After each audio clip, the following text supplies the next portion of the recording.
Hello everybody, and welcome back to the channel. Today we're going to be solving some example questions that could come in your upcoming IGCSE mathematics exams. And let's just begin immediately with this question that's about a transformation. And it asks us to describe the single transformation that maps this triangle A to B. Now, firstly, we must choose the type of transformation that occurs here.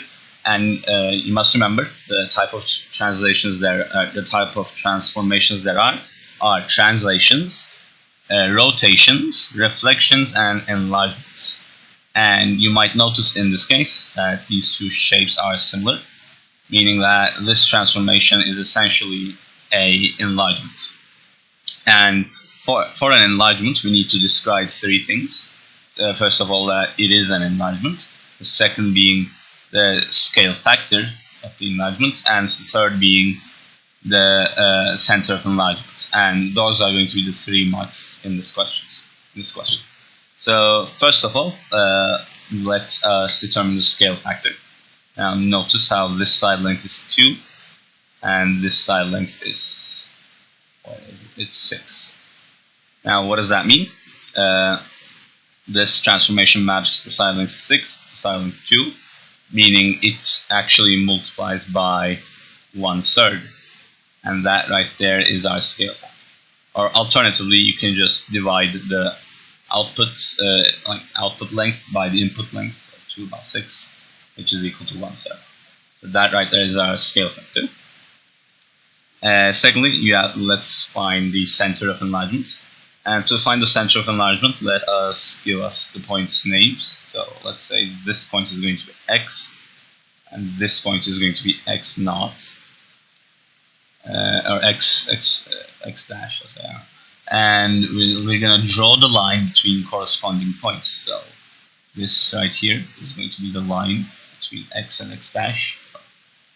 This, and let us do the same for this point.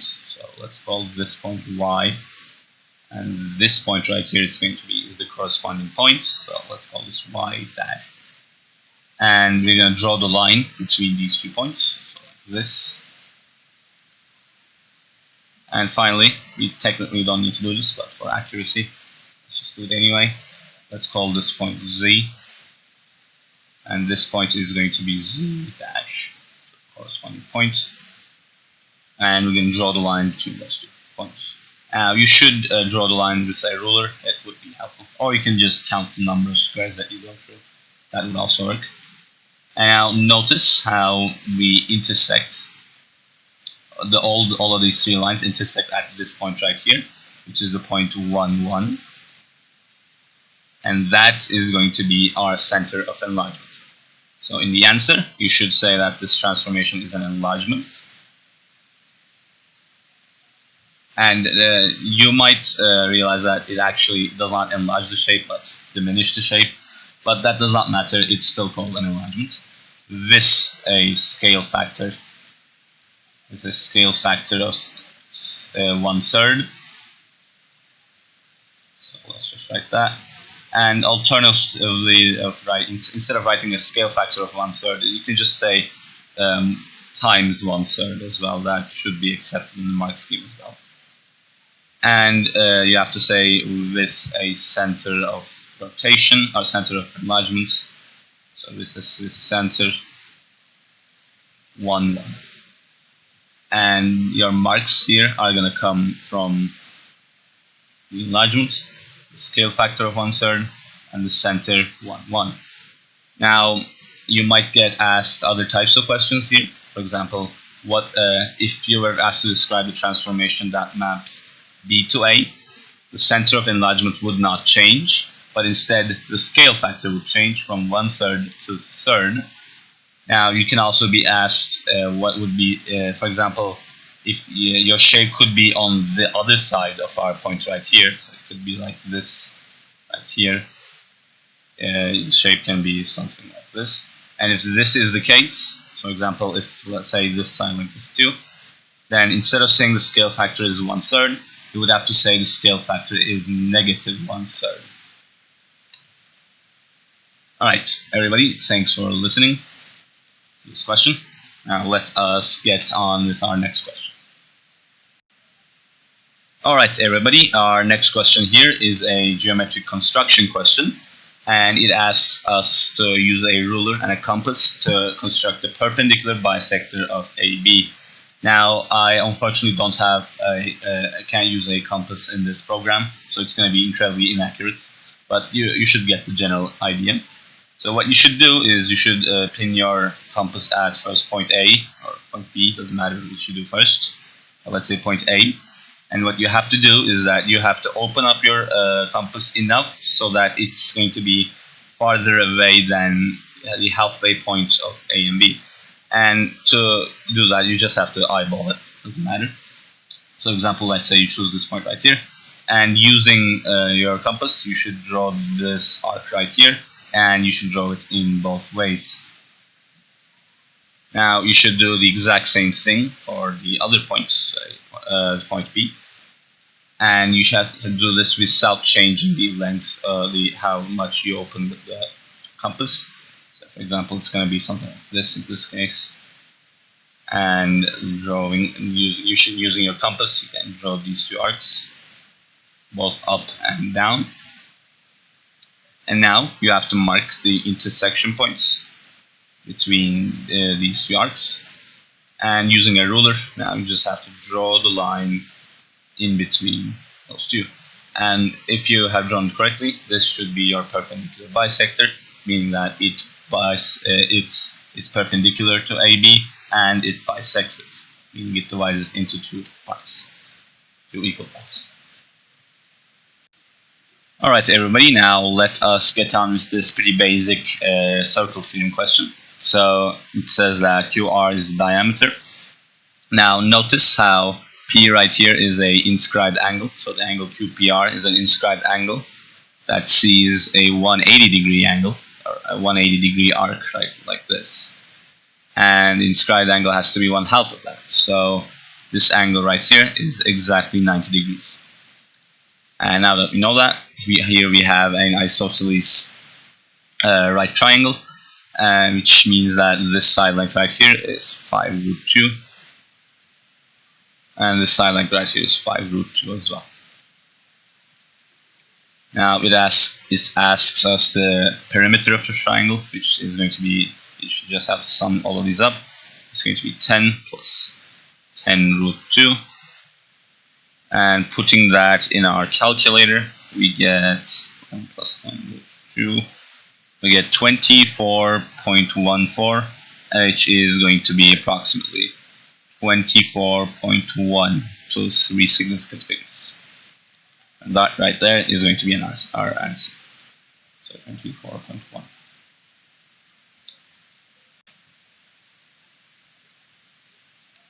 Alright, everybody, we are back with a new other question, and this is a pretty basic matrix multiplication problem. And for this, you just have to remember your matrix multiplication algorithms. So this is going to be a 2 by 2 matrix, and the first column is going to be 0 times this column. It's going to be 0, 0, and plus minus 1 times this column, which is going to be 2, negative 6.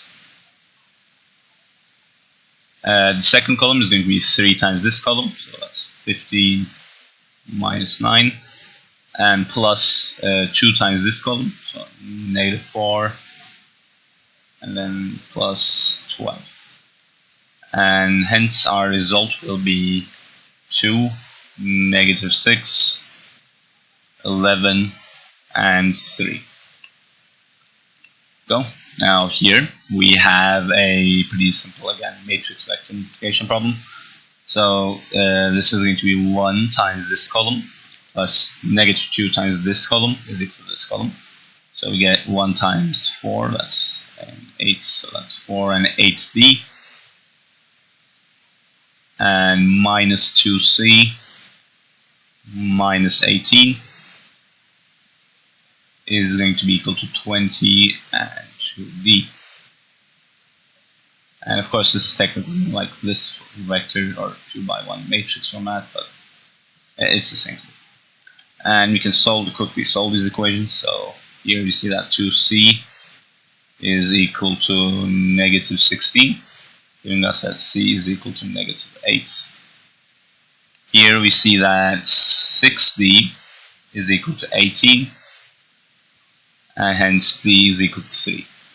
And that is going to be our answer. So negative 8 and 3.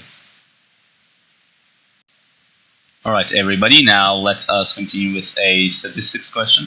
So firstly, we have a cumulative frequency table here, and we need to work out the number of people who spend more than 10, so more than 10 right here, and no more than 20. So the number of people who have spent less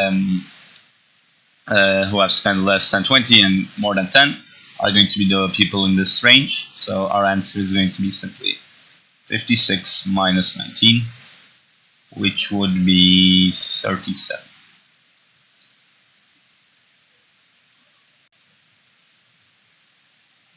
Alright, now let us continue with the second part of this question, and I have put the table, our frequency table here. So it wants us to draw a cumulative frequency graph. So the amount of people less than 5, so the 0.5 is going to be here, and the 0.7 is going to be here, right? If I'm not incorrect, yes. This is right here, 0.7. So our first point is going to be this point right here. So 10 is going to be this point. 19 is going to be this right here. So we should get this point right here. Right, 10 between 19, yes. And 15 is right here, so we should get 42. So that is going to be this point right here. And that would be, not incorrect, so that would be here. So this point right here is our next point. Then we need 20 to 56. So this is 20 to 56, and 56 is here.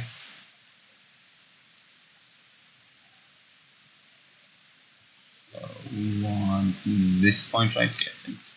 No, not that, this right here. There we go. Next we want 25 to 60. So that should be here, I think. There we go. And now we just need to draw lines between these. You can draw them curved, but lines are okay. So and you should probably do this using a ruler, not be too inaccurate. So something like this, this,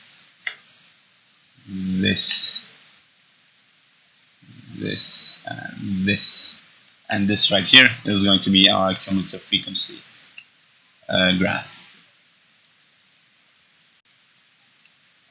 Alright everybody, now let us get on with this trigonometry question, and for this question you have to remember your rule or law of cosines.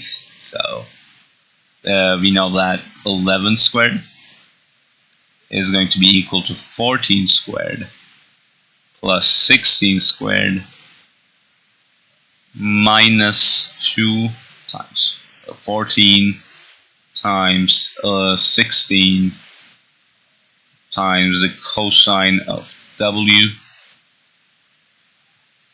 and you have to solve for the cosine of w, or you have to solve for w. So the cosine of w is going to be,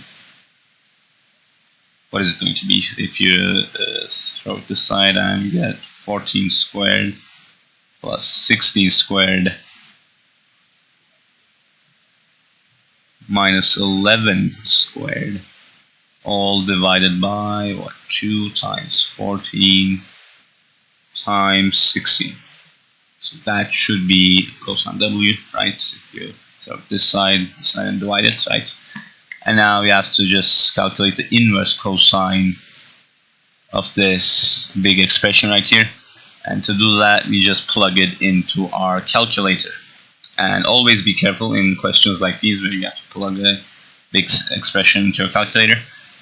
So it's going to be 14 squared, the inverse cosine of 14 squared plus 16 squared minus 11 squared divided by 2 times 14 times 16. And that is going to be approximately equal to 42.36 degrees and stuff, which to three significant figures, it's going to be 42.4 degrees.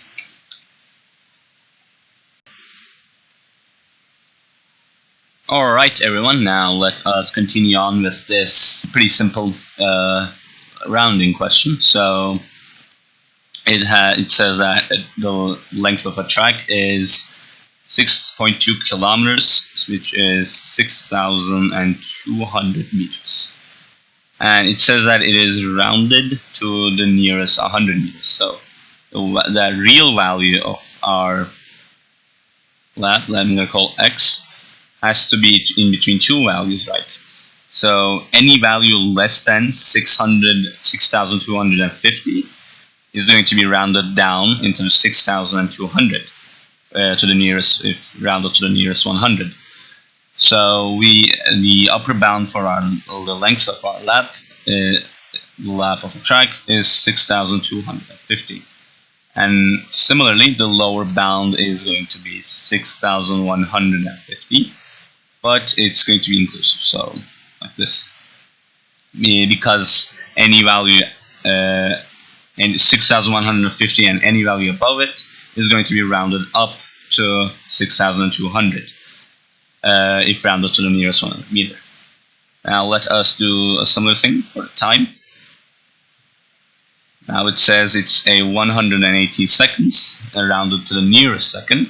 So we know that any value less than 118.5 is going to be rounded down to 118 to the nearest second. And our lower bound is going to be 117.5.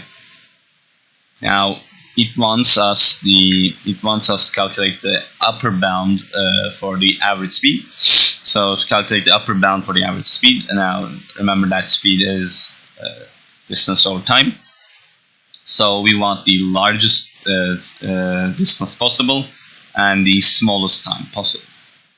So our value of velocity, v, is going to be less than, not inclusive because our value cannot equal 6,250. So it's going to be 6,250 divided by 117.5. And if you put that into the calculator, we are going to get 650 divided by 17.5 gets approximately 53.2. So 3 decimal places, or 3 significant figures. And this is in fact less than 54 meters per second. So our answer is yes, it is. Alright everybody, now let us go on with this pretty simple trigonometry wave question. And here it shows us the graph of y equals cosine of x, and it wants us the x coordinate of this point A. Now notice how at 0 degrees cosine is going to be 1. At 90 degrees, here the value of cosine is going to be 0. And if you don't know why, just think about the unit circle. You can always think about the unit circle in these types of questions. It works. It always works. So at 90 degrees, it's going to be this point right here, which is going to have a x value, which is the cosine. So x value of 0. Now it wants us to get the point where the y value, so that's where the cosine is equal to -1. And notice how that is correct when the x value is equal to -1 on the point on the unit circle, which is this point right here. So what it wants is for us to get the cosine of 180 degrees.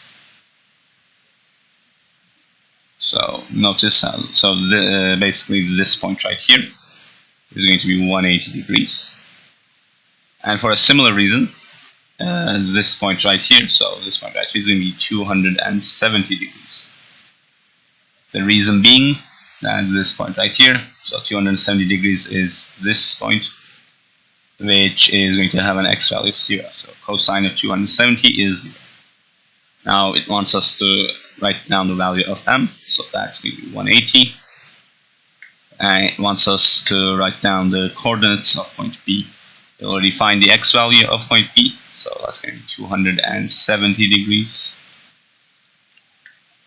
And the y value is just 0, because it intersects the x-axis. Now here it asks us to calculate the values of x, that's between these two values, such that the cosine of x is equal to negative 0.5. Now remember that cosine of 60 degrees is equal to 0.5. And remember that in the unit circle, that for an angle, alpha, the cosine of 180 minus alpha, so this point right here, is going to be negated because this point is reflected across the y-axis. So that means that the cosine of 120 degrees is going to be negative 0.5. Now we can't say 120 degrees to the answer, which is because it wants our x value between 360 and 540. Now always remember that the cosine function is a periodic function, and if you add 360 degrees to the input, the output is not going to change. And you can see this in the unit circle, because if you have a point and if you rotate it by 360 degrees, that point is not going to change, and hence the value of cosine is not going to change as well. So if we add 360 degrees to the input here, we will get cosine of 480 degrees, which is in fact our answer.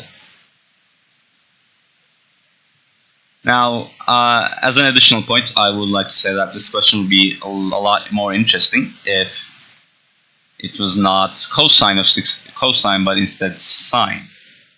Because now, well, you see, we know that.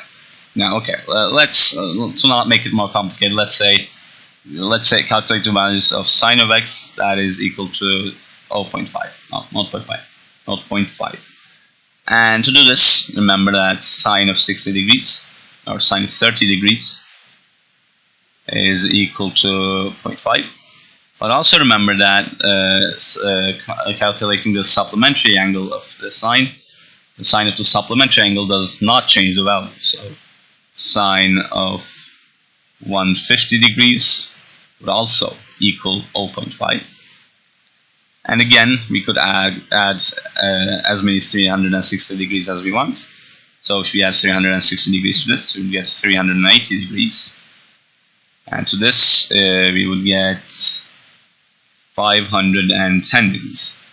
And the sign of both of these values is really 0.5. Now, of course, we're not being asked that in this question. Alright, welcome back everybody with another test here, and here it asks us to show which matrix is the anti-clockwise 90-degree rotation matrix. So to do this, remember the basic properties of matrices. We know that the first column of a matrix is where it transforms the unit basis vector 1, 0. And the second column is where the matrix transforms, where the matrix maps the second unit basis vector, which is 0, 1. So I've drawn the axes here. So here the first unit basis vector here is going to be 1, 0, and the second unit basis vector here is going to be 0, 1, like this. And we want the matrix that represents a 90-degree rotation anti-clockwise. So that would be this direction right here, anti-clockwise, and we want to rotate 90 degrees. So our vector 1, 0 would actually be directly mapped to the vector 0, 1. because, well, if you rotate this 90 degrees anti-clockwise, you would get this vector right here. So our first column should be 0, 1. And secondly, this 0, 1 vector right here would be mapped, I'm going to draw that this blue, would be mapped again like this to this vector right here. Exactly to the vector negative 1, 0. And that's why the second column of our matrix should be negative 1, 0. And in fact, this is the answer.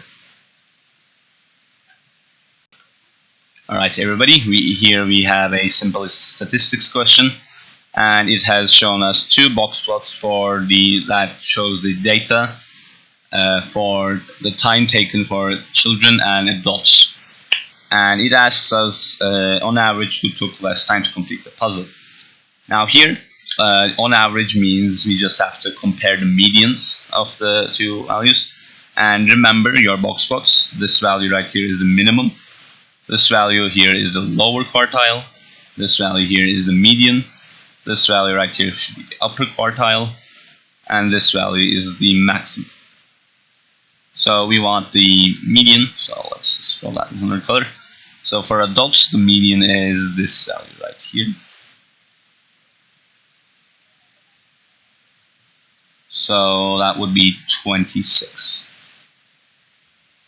And for children, the median would be this value right here, which should be 14.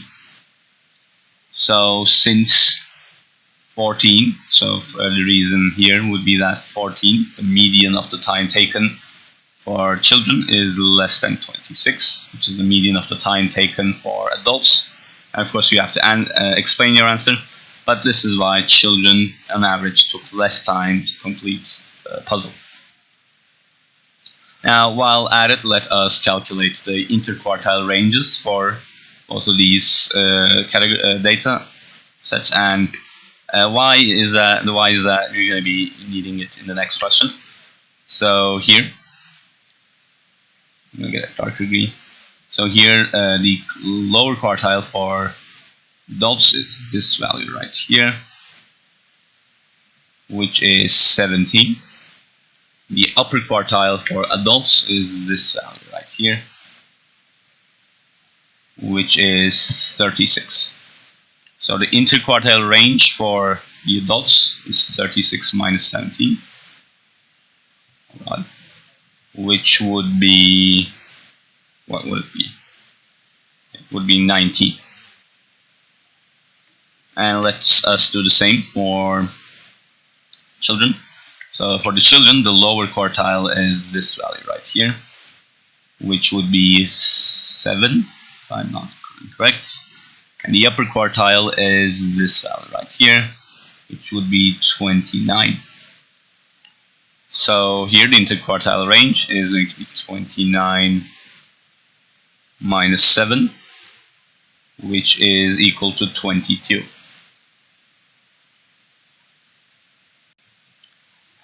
So we here, right one. So here we had calculated the interquartile range for the adults to be 19 and for the children to be 22.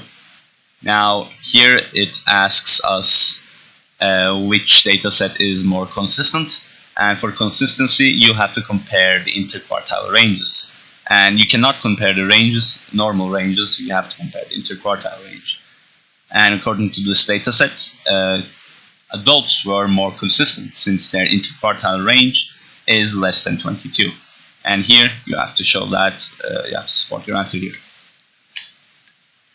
So here is a basic transformation question. Remember that a translation is described by a vector. So here we have a vector that translates shape A. So I'm going to write that like this. To shape B.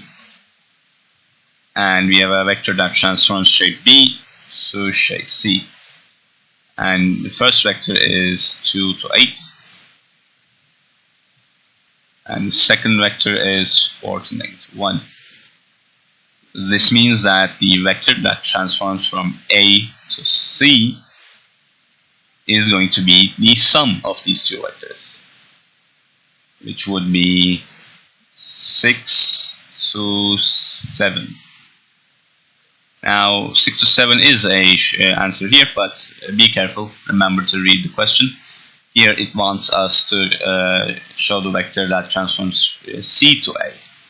And if it transforms C to A, then it has to be the negative of our vector right here, which would be -6 to -7. So our answer is this right here.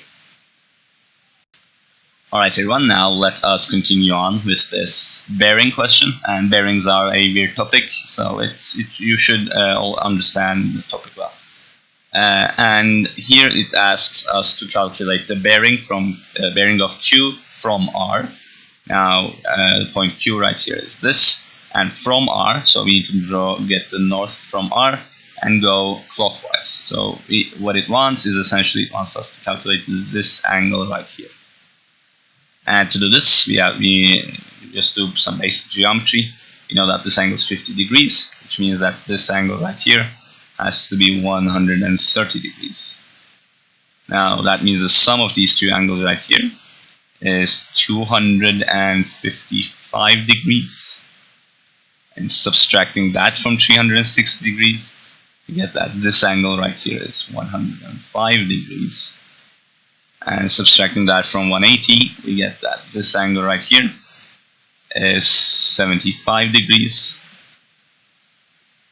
And subtracting that from 360, you get that this angle right here is 205 degrees.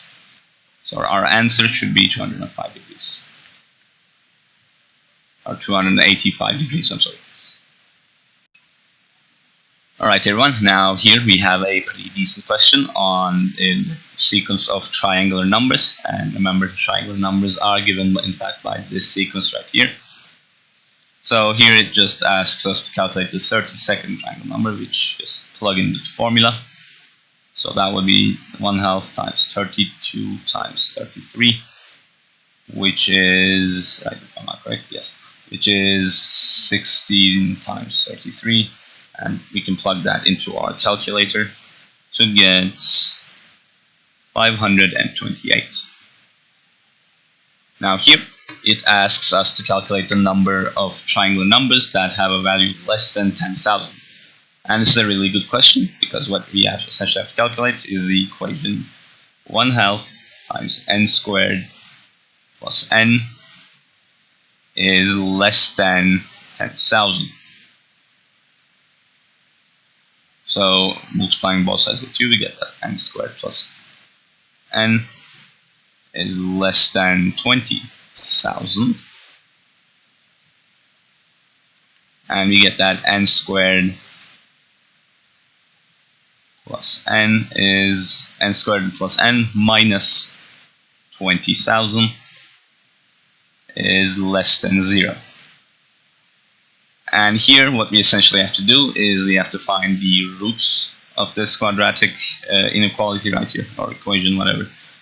And to do that, let's just plug it into the formula. So our formula right here is going to be negative b, so -1 plus or minus the square root of this value squared, so b squared 1 minus 4 times 1, 4 times a, so 1 times -20,000, so that would make this positive, so times 20,000, all divided by 2. And we can plug this into our calculator. So we're just going to calculate the value of plus, so -1 plus, so our value is going to be -1 plus the square root of 1 plus 4 times 20,000, all divided by 2, which approximately gives us 140.99 something. And the other value, we can also calculate the other root as well. I'm pretty sure we don't need to, but we can. So that would be -1 minus the square root of 1 plus 4 times 20,000 divided by 2, which would be approximately -141.92 something. And it wants us to calculate the value of the value of triangular numbers less than 10,000, meaning that we have to calculate the value, how many values n there are, such that this equality is satisfied. And notice how at the value 140.999, this expression is going to be 0. So we're going to have to and since this expression is increasing, we can just say that for all values of n from 1 to 140, this inequality is satisfied, meaning we have exactly 140 triangular numbers less than 10,000.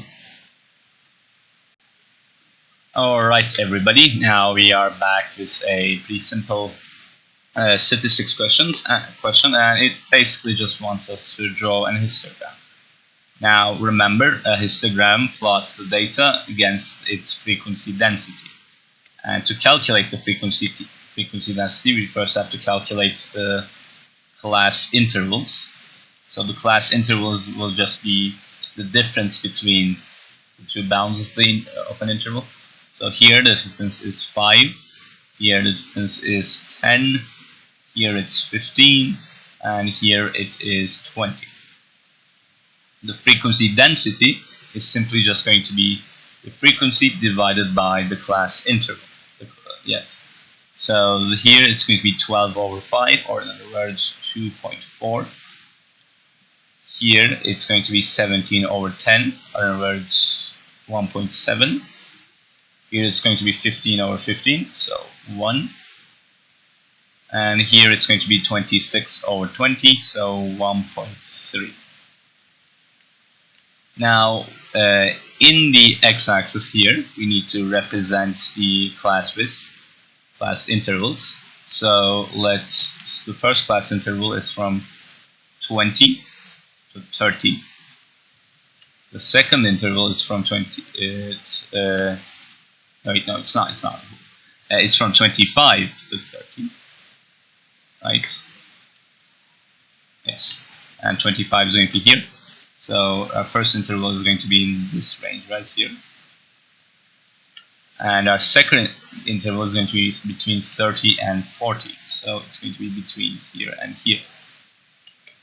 So our third interval is going to be between 40 and 55. So we know that 55 is here. So it's going to be in this region right here. And our final interval is going to be in between 55 and 75. So it's going to be in this interval right here. Alright, now here we are a scale of frequency density axis has not been given. So we can choose that ourselves, and seeing how all these values range between 1 and 3, we could use a nice scale would be to say set this value to 0.5, which would mean this value is 1 and this value is 1.5, and this value is 2, and this value is 2.5, and this value is 3. Alright, so let us draw our first bar, and that's going to be between 25 and 30, and it will hit 2.4. So 2.4 is this point right here, and we have to draw it between 25 and 30. So it's going to be this bar right here. And notice how its area, 5 times 2.4, gives us exactly the frequency of that region. So you can also draw this like this. Alright. Now let's use a different color for the second bar. And the second bar is going to be in between 30 and 40. And it will hit the value 1.7. So 1.7 is this right here. And it's going to be in between this and this. So our second bar is going to be like this. And again, you can draw in the rectangle as well. Right, everybody, now let us continue drawing the rest of the bars. So our third bar is going to be for in between 40 and 55, and it's going to be on 1. So let us choose another color. That. And it's going to be on 1 in between 55 and 40. So it's going to be something like this.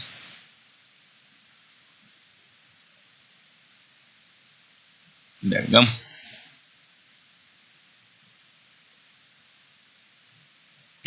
Fill it in as well. Our fourth bar is going to be in between 55 and 75, and it is going to hit the value 1.7. So let's get like this color, there we go. And 1.3 is this right here. So it's going to go like this in between 55 and 75. So it's going to be something like this. And this right here should be our histogram that represents this data. Alright, everybody, now here we are back with a simple differentiation question, and this shouldn't be too difficult. It asks us to calculate the gradient of the tangent to the curve y at x equals 2, and remember that in order to calculate the gradient of a tangent to a curve, we need to calculate the derivative of that function. So here we need to calculate dy dx by dx. In order to do that, let's first expand y here. So if you expand y, we're going to get 2x squared minus x plus 6x minus 3. So y is going to be equal to 2x squared plus 5x minus 3. Now we need to calculate the derivative of y, and so we need to calculate dy by dx. And you can do this using some of the basic rules we learned about the derivative. So this will be 2 times the derivative of x squared, which is 2x. So 2 times 2x, so 4x, plus 5 times the derivative of x, which is just 1, so plus 5. And then minus the derivative of 3, which we know is 0. So right, this is right here, our derivative is this. And in order to find the gradient of the tangent at the curve, at the point x equals 2, we need to just give the value x equals 2 into this function right here, which would give us 8 plus 5. So 13 is our answer. Alright, everybody, now here we have a pretty tough trigonometry question, and well, it's not really tough, it's just that it's going to take a decent amount of time. So here it says that the angle DAB, so this angle right here, is 75 degrees. And it wants us to work out the length of DC. Now here we need to remember our trigonometric identities for triangles. So here we know a side and its corresponding angle, and we know another side and we want to find its corresponding angle right here. And to do this, we can use the law of sines. So remember, the law of sines states that if we call this angle, let's say alpha, the law of sines states that 25.2 divided by the sine of the corresponding angle, so sine of 63 degrees, should equal 23.45 divided by sine of alpha. And here we can solve for alpha. So you see that the sine of alpha is equal to 23.45 multiplied by the sine of 63 degrees divided by 25.2. I think, right? Yes, alright. And here we can solve for alpha by plugging in the inverse sine of this expression into our calculator. And let us just quickly do that. So here we need to calculate the inverse sine of 23.45 times the sine of 63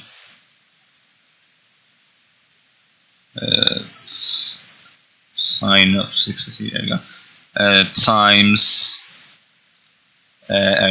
divided by 25.2, which should give us approximately the 56 degrees to 56.0 degrees to 3 decimal places. So here now, of course, this angle right here is going to be acute. It has to be acute, we know that. So it has to be 56 degrees. And we can calculate for this angle right here by just subtracting that from 56. So let's call this beta. So we know that beta is going to be equal to 75 minus 56, which would be 19 degrees. Alright.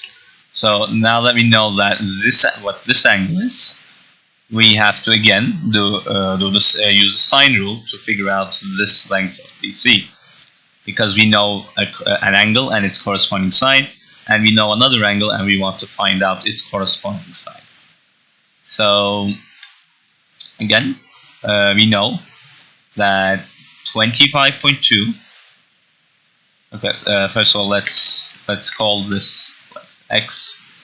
We know that 25.2 divided by the sine of 121 degrees, of course, is going to be equal to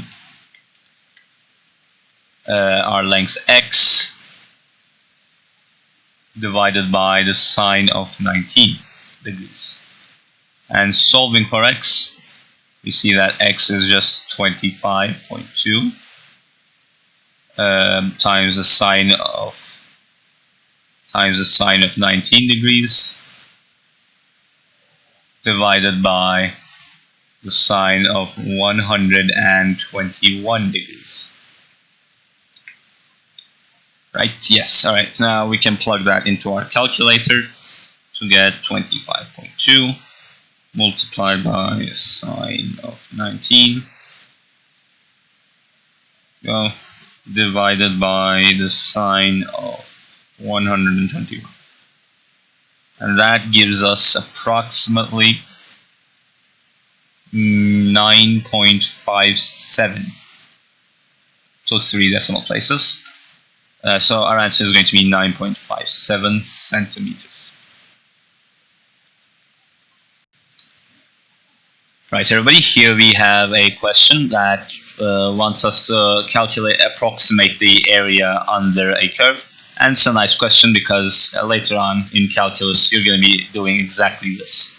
But you don't need to know that because for your GCSEs, here we just need to approximate the area. So it wants us to divide this 60-second region into 3 equal sections. So that would be dividing to 20, 40, and to 60. And let's just draw the lines at these values. So here it would be at 20, our function would be, what would be? It would be 18.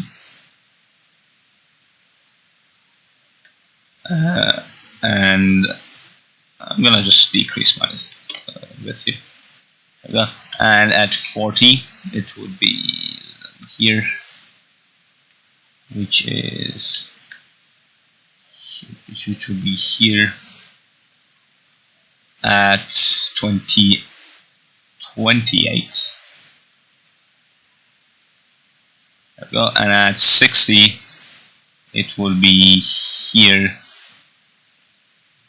and the value of our function would be here. So it would be 22. Now, we want to maximize our the accuracy of our estimation. So we divide this region into this triangle right here, and we divide this region into this trapezoid right here, and we divide this region into this, again, this trapezoid right here. And we need to calculate the sum of all 3 of these areas. So the first triangle, I'm going to call the area for our first triangle A. So we know that A is going to be this length, so 20 multiplied by this length, so 18 divided by 2, which is going to equal 180. And our unit here is meters too, because we are calculating the area under a curve of velocity of meters per second. Anyway, so let's us calculate this area. So I'm going to call it B. B is going to be equal to, what is it going to be equal to? It's going to be equal to 18. It's going to be 18 plus 28 divided by 2, all multiplied by this length right here. So that would be the height of our trapezoid. So, and that length is 20. So what we have here is 18 plus 28, 46 times 10, which is 460 meters. And let us say, I'm gonna let this area be C, and C is going to be equal to, hold on, so this length is 28 plus this length, which we calculated as 22,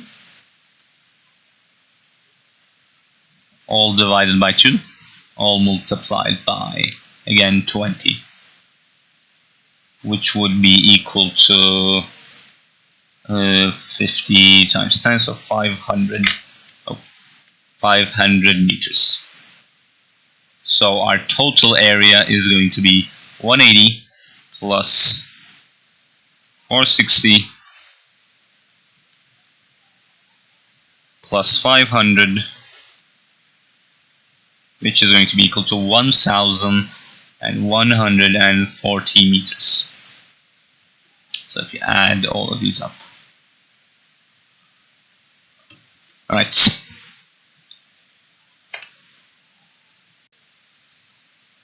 Alright everybody, here we have a pretty basic circle question. So it says that this line, all of these points lie on the circle, and these two lines are parallel. Now notice how all of these points, since this ABCD right here is a quadrilateral, with all of its vertices lie on a circle, ABCD is a cyclic quadrilateral. And remember, the property of cyclic quadrilaterals are that two corresponding angles, so two opposite angles, so this angle right here, and for example this angle right here and this angle right here must add up to 180 degrees. So since this angle is 3x, we know that this angle must be 180 minus 3x. So we can just denote that here. I mean, I'm pretty certain you don't need to, but whatever. So 180 minus 3x. Now, since we know that EC and AB are parallel and they intersect the same line here, then that must mean they must intersect the line at the same angles. So this angle x right here must equal this angle right here, this angle x right here. So we can say that CED is equal to x. Now we know that the sum of the angles of a triangle must add up to 180 degrees. So here our angles are going to be x plus 180 minus 3x plus y must equal 180 degrees. And doing a little bit of simplification, we get y minus 2x is equal to 0, and finally y is equal to 2x. And that right there is going to be our answer. Alright everyone, this is our final question, and here it just asks us to find the coordinates of intersection of these two curves. And we can just do that by equating the two curves. So here we know that y is equal to x plus 3, and here we know that y squared is equal to 5x plus 3. And since we know that y equals x plus 3, we can just write that x plus 3 squared must equal 5x plus 39. And this is just a quadratic equation that will give us two solutions for the x value. Alright, so let us expand this, and I'm going to do that in a different color. So let's just expand this expression right here. So that's going to be x squared plus 6x plus 9, which is going to equal 5x plus 39. And we can write this, bring all the terms into one side. So this is going to be x squared plus x minus 30 equals 0. And this right here is a quadratic equation, and you can simply just calculate its solutions. So our value in its solutions is going to be negative b, so negative 1 plus or minus the square root of 1 squared minus 4 times 1 times negative 3, which is going to cancel out. Negative 30 is going to cancel out this negative sign. So this all divided by 2, which is going to be equal to negative 1 plus or minus the square root of 121 divided by 2. And the square root of 121 is of course 11. And we can, so the values, the x values here, I'm going to write x1 and x2. And the roots of our equation is going to be equal to 10 over 2, so 5, or negative 12 over 2, so negative 6. And we know that the y values must be the x values plus 3. So our y1 is going to be 5 plus 3. Because, that's because they must lie on this graph. And y2 is going to be negative 3. So all in all, our points are going to be 5 and 8, and negative 6 to negative 3. Alright everyone, that's going to be every single question. That's going to be pretty much everything for now. and thank you for listening to this course. Have a nice day, and good luck on your exams. And also, don't forget to like and subscribe. It genuinely does help.